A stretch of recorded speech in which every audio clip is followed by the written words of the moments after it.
जरूर। ये रहा डैनी और खूनी साया का राज एपिसोड 04 माँ की तलाश का पाठ जैसा आपने लिखा है। जरूर। अब कहानी का डर और गहरा होने वाला है क्योंकि ड्रावनकार यानी डैनी के अंदर का साया अपने सबसे बड़े रिश्ते माँ का सामना करने वाला है। डैनी और खूनी साया का राज एपिसोड 04 माँ की तलाश। लाइब्रेरी में मिस केलर का शरीर पड़ा था, लेकिन ड्रावनकार डैनी को अब कोई अफसोस नहीं था। वो अब एक पूर्ण शक्तिशाली पिशाच बन चुका था। खून की प्यास बुझ चुकी थी, पर बदला लेने की आग अब भी जल रही थी। वो जानता था कि उसका अगला काम क्या है, अपनी माँ को ढूंढना। इसलिए नहीं कि वो उन्हें बचाना चाहता था, बल्कि इसलिए कि वो उन्हें चेतावनी देना चाहता था कि उनका बेटा अब हमेशा के लिए खो चुका है। खून की खुशबू। ड्रावनकार की इंद्रियां सेंसेस अब अलौकिक थीं। वो मीलों दूर से भी इंसानों के डर और खून की महक को पहचान सकता था। उसे अपने घर की तरफ से माँ के डर की एक धुंधली महक आई। वो भागा, एक काली बिजली जैसी लकीर की तरह। जब वो अपने घर पहुंचा तो देखा दरवाजा टूटा हुआ था और दरवाजे पर उसका लगाया हुआ खूनी निशान अब भी था। अंदर उसकी माँ मिसेस रेमंड जाग चुकी थीं। वो डरी हुई थीं, कांप रही थीं और दरवाजे के टूटने से और खूनी निशान देखकर उन्हें पता चल गया था कि कुछ बहुत भयानक हुआ है। माँ और बेटी का सामना। मिसेस रेमंड ने कांपते हाथों से रसोई से एक चाकू उठाया। तभी ड्रावनकार अंदर आया। उसकी खूनी लाल आंखें अंधेरे में चमक रही थीं। उसका चेहरा ठंडा था, जैसे संगमरमर मार्बल का बना हो। माँ ने उसे पहचाना। वो चाकू फेंककर रोने लगी। माँ, डैनी बेटा, तुम ठीक हो? तुम्हारे चेहरे को क्या हुआ? और तुम्हारी आंखें? ड्रावनकार ठंडी बेजान आवाज में। मैं डैनी नाही हूं मन। वो अब मर चुका है। मैं ड्रावनकार हूं, वो साया जिसके बारे में हर कोई डरता है। माँ ने हिम्मत की और आगे बढ़ी। माँ, नहीं, तुम मेरे बेटे हो। मुझे पता है तुम कहीं अंदर हो। ये कोई सपना है बेटा। इस अंधेरे साये को अपने ऊपर हावी मत होने दो। उन्होंने ड्रावनकार के गाल को छुआ, वही गाल जिसे वो बचपन में प्यार करती थीं। लेकिन इस स्पर्श से ड्रावनकार के अंदर एक अजीब सा दर्द उठा, वो दर्द जो उसकी इंसानियत का आखिरी अंश था। ड्रावनकार खवार। ड्रावनकार गुस्से से पीछे हटा। मानवीय भावनाओं का ये स्पर्श उसे कमजोर कर रहा था। वो नहीं चाहता था कि उसकी सदियों पुरानी नफरत इस प्यार के सामने पिघल जाए। ड्रावनकार जोर से, मुझे मत छुओ। मैं इंसान नहीं हूं। मैं एक श्राप हूं, तुम्हारे लिए और इस पूरी दुनिया के लिए। उसने तेजी से एक हाथ बढ़ाया और माँ की कलाई पकड़ ली। उसकी पकड़ लोहे जैसी थी। माँ दर्द से चीख उठी। उन्हें डैनी के गले पर बने 2 नुकीले निशान दिखाई दिए और उन्हें मिस केलर की बात याद आई। वहां आज भी खूनी साया भटकता है। ड्रावनकार ने माँ को दीवार पर धकेल दिया। ड्रावनकार, सुन लो, मैं तुम्हें मरूंगा नहीं, अभी नहीं, लेकिन अगर तुम रेवेंशल में रुकी तो मेरी प्यास तुम्हें भी नहीं छोड़ेगी। तुम्हें अभी के अभी यहाँ से भागना होगा। डोर, बहुत डोर, मीर और मीर बैटल सी डोर। माँ के चेहरे पर डर नहीं, बल्कि प्यार और निराशा का भाव था। माँ, मैं तुम्हें अकेला नहीं छोड़ूंगी। मैं जानती हूँ मेरा डैनी अभी भी कहीं है। मैं तुम्हें वापस लाऊंगी। आखिरी चेतावनी। माँ की बात सुनकर ड्रावनकार आग बबूला हो गया। उसके दांत नुकीले हो गए। उसने दहाड़ मारी, एक भयानक गैर इंसानी दहाड़ जिससे घर की खिड़कियां कांप उठीं। उसने माँ को जमीन पर गिरा दिया। ड्रावनकार खून से भरी नजरों से देखते हुए, ये तुम्हारी आखिरी गलती होगी और डैनी की आखिरी माफी। मैं ड्रावनकार हूं और अब मैं वहां जा रहा हूं जहां मेरा असली बदला इंतजार कर रहा है। वो फिर एक साये की तरह तेजी से घर से बाहर निकल गया। मिसेस रेमंड कांपते हुए उठीं। उन्हें पता था कि अब उनके पास ज्यादा समय नहीं है। उन्हें अपने बेटे के अंधेरे से लड़ने के लिए कोई रास्ता ढूंढना होगा या फिर हमेशा के लिए उसे खो देना होगा। To be continued. ड्रावनकार डैनी अब पूरी शक्ति से रेवेंशल के अंधेरे कोनों में भटक रहा है, अपने दुश्मनों की तलाश में। लेकिन उसका असली निशाना कौन है और माँ अब अपने बेटे को बचाने के लिए क्या करेंगी? अगले भाग में शुरू होगा ड्रावनकार का अंतिम बदला, जो रेवेंशल के पुराने खून के कर्ज को चुकाएगा। क्या आप चाहेंगे कि मैं एपिसोड 05 ड्रावेंसर का निशाना लिखूं? अगला भाग, जहां कहानी का इंतजार खत्म होता है और असली खतरा सामने आता है। डैनी और खूनी साया का राज एपिसोड 05 ड्रावनकार का निशाना। मिसेस रेमंड के मन में डर नहीं, अब सिर्फ एक ही भावना थी, अपने बेटे को बचाने की जिद। उन्होंने जान लिया था कि डैनी के अंदर ड्रावनकार नाम का जो साया है वो रेवेंशल के इतिहास से जुड़ा है। पुरान खून के राज। उन्हें याद आया कि उनके पति, जो वर्षों पहले रहस्यमय तरीके से गायब हो गए थे, हमेशा रेवेनशिल की पुरानी कहानियों का जिक्र करते थे। ये गांव सदियों पहले एक रईस और क्रूर जमींदार के खून के शाप से ग्रस्त था। मिसेस रेमॉन्ड तेजी से पति की पुरानी डायरी ढूंढने लगी, जो उन्होंने तहखाने बेसमेंट में छिपा रखी थी। डायरी में एक पन्ना था जिस पर सिर्फ 2 शब्द लिखे थे, खून के धब्बों के बीच, खानदान ए मालिक, द मालिक क्लैन, और उसके नीचे एक नाम, मेयर विलियम मालिक। मेयर विलियम मालिक शहर के मेयर, जो रेवेनशिल में सबसे प्रतिष्ठित, रिस्पेक्टेबल और शक्तिशाली व्यक्ति थे। मिसेस रेमंड समझ गईं, ड्रेवेनकार का बदला व्यक्तिगत नहीं बल्कि खानदानी था। मेयर मलिक डैनी के अंदर के साए के सबसे बड़े दुश्मन थे। ड्रेवेनकार का ठिकाना। इधर ड्रेवेनकार बिजली की गति से मेयर के विशाल हवेली मैंशन की ओर बढ़ रहा था। उसने मां को चेतावनी दे दी थी, अब उसके रास्ते में कोई मानवीय भावना नहीं थी। वो हवेली के पीछे एक पुराने खंडहर हो चुके कब्रिस्तान के पास रुका।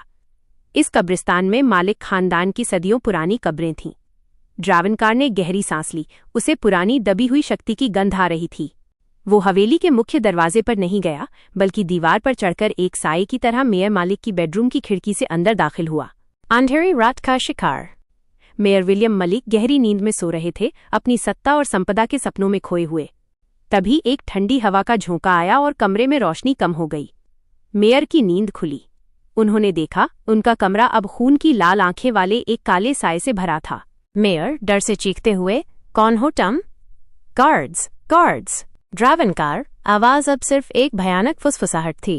ड्रेवेनकार, वो नाम जिसे तुम्हारे पूर्वजों ने जमीन में दफना दिया था, मगर बदला कभी नहीं मरता, मालिक। ड्रेवेनकार ने बिना कोई मौका दिए मेयर को उनकी गर्दन से पकड़ा और बिस्तर से ऊपर उठा लिया। मेयर हवा में छटपटा रहे थे। मेयर ने ड्रेवेनकार के गले पर वही 2 नुकीले निशान देखे जो डैनी के थे। उन्होंने पहचान लिया।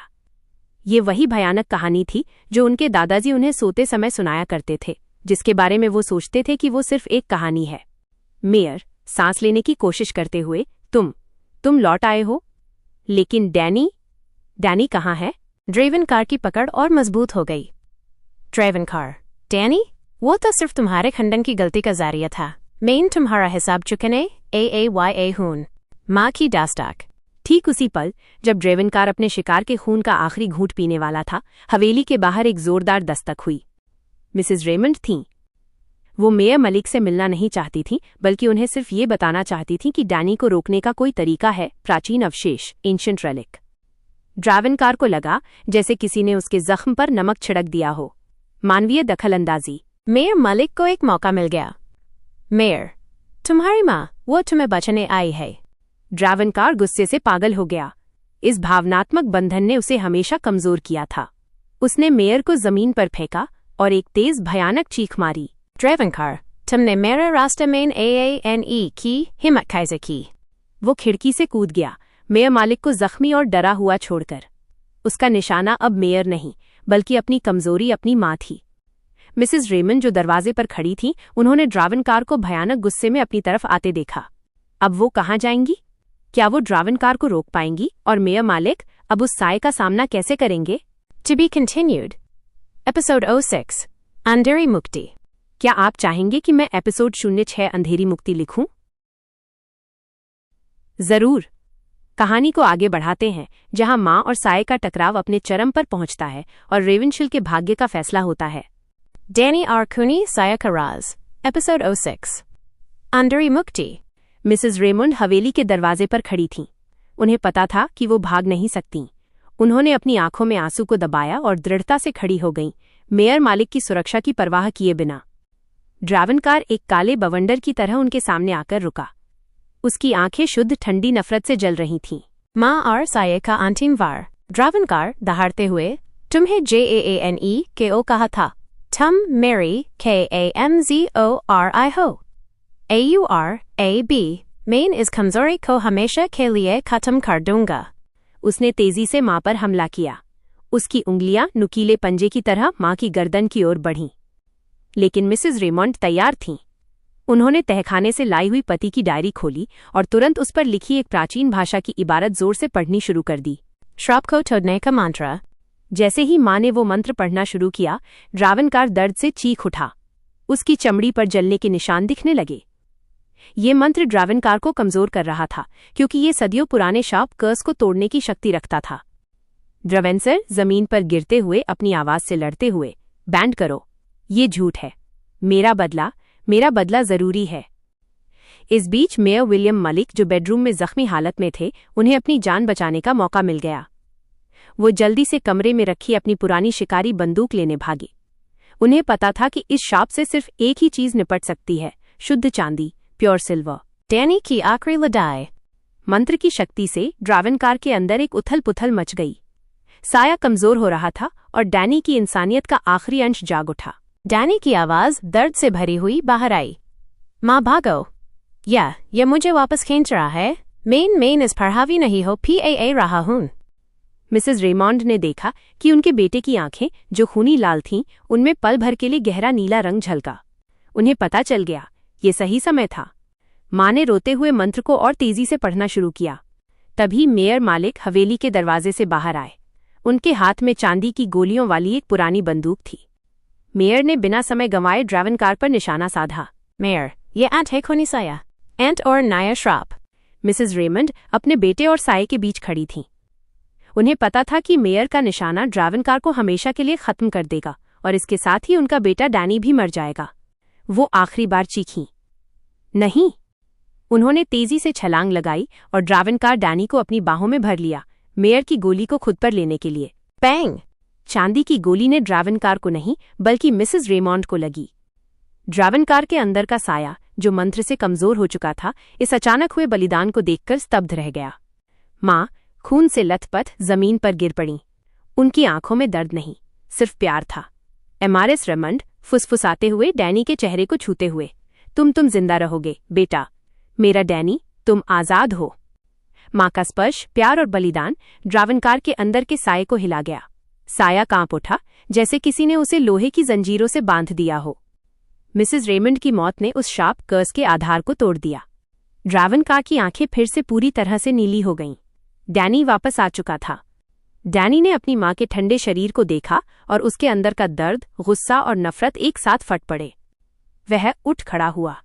उसने मेयर मालिक को देखा, जिन्होंने बंदूक गिरा दी थी और डर से कांप रहे थे। डैनी अब पिशाच नहीं था, वो इंसान था, लेकिन एक ऐसे अंधेरे दर्द से भरा हुआ इंसान जो कभी खत्म नहीं होगा। उसने मेयर मालिक पर हमला नहीं किया।